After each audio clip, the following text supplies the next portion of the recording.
Hi, and welcome to the Daily. My name is Scott, and I am so excited that you're here with us today.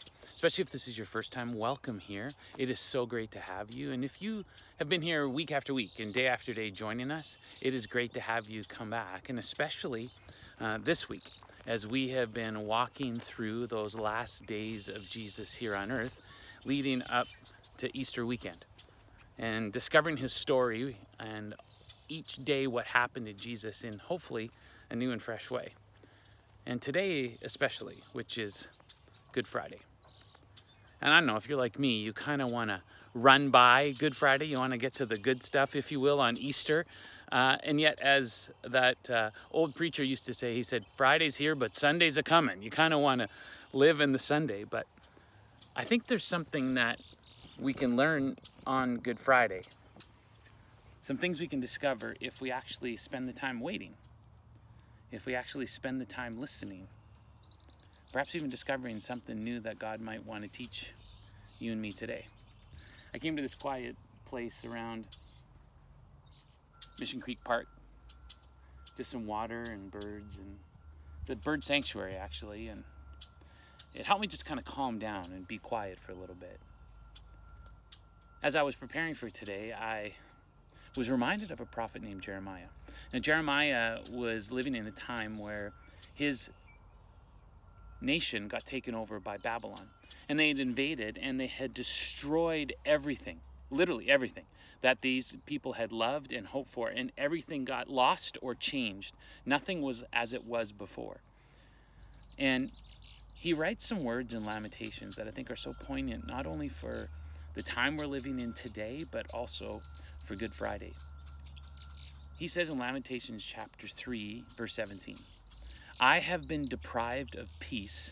I have forgotten what prosperity is. So I say, my splendor is gone and all that I have hoped for from the Lord.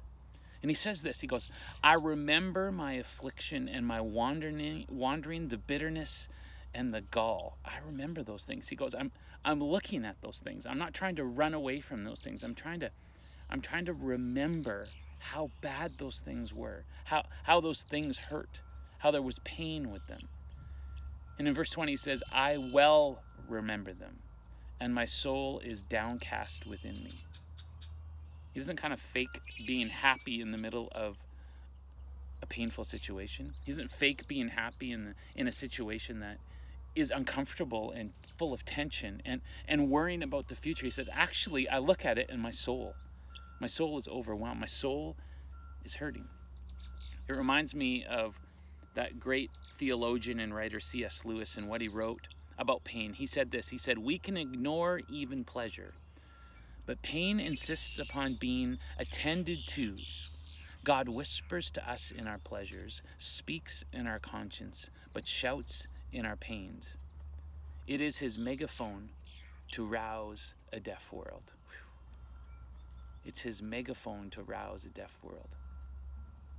Often we try and look so far ahead, and yet he's going, hey, I've got something to tell you in the now, just like Jeremiah.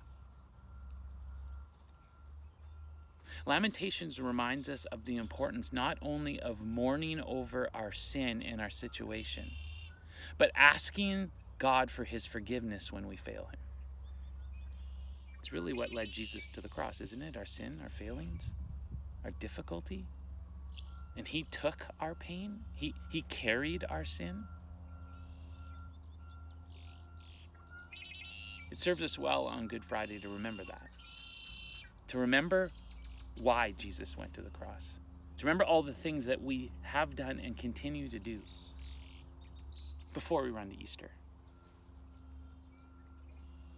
I love what Jeremiah says in verse 21. He says, yet this I call to mind, and therefore I have hope.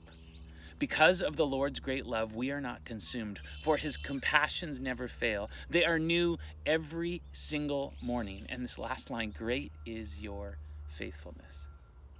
That's the key, right? It's easy to get stuck in our pain and our suffering. And sometimes it's hard to call them to mind, isn't it? To focus on them because you just want to run away from them. You want to go past them. Yet that's what Jeremiah did. He focused on that. And then he did something.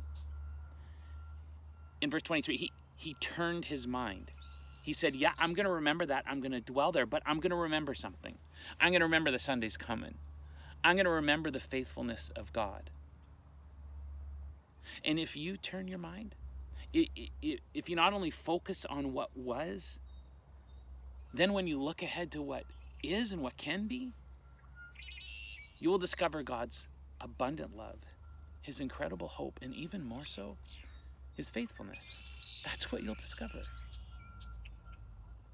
That's why Paul wrote in 2 Corinthians chapter 9, my grace is sufficient for you, for my power is made perfect in weakness. Therefore, I will boast all the more gladly about my weaknesses, so that Christ's power may rest on me. That is why, for Christ's sake, I delight in weaknesses, in insults, in hardships, in persecutions, in difficulties, for when I am weak, then I'm strong. It's my hope, it's our hope that in this Good Friday, you can wait here a little bit. You can think of all the things that God has done for you. You can be reminded of his faithfulness in those situations that were incredibly difficult, hurtful, painful. His faithfulness in getting you through a situation with the confidence knowing that Sunday is coming. That Jesus not only died, but he rose again.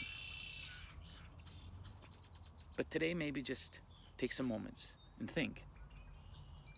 A little later on, we're going to have a Good Friday service, and there we're going to celebrate communion together. And I encourage you to remember during that communion service, to focus on what Jesus did for you and carried all of your pain and all of your suffering and all of your sin to the cross. Would you pray with me? Father, we're so grateful that we can depend on your faithfulness in every situation. We can be empowered in our absolute weaknesses by your strength. We can discover through the last days of Jesus on this earth the incredible hope and grace and love and joy that you have for us. And we can mourn about our sin and our failings and our suffering with that foundation of faithfulness that you provide. God, thank you that you are faithful. That will never change. We love you, and we're so grateful for this day. We prayed in Jesus' precious name. Amen. Thanks for being with us today. We love you. We're for you. We'll see you next time.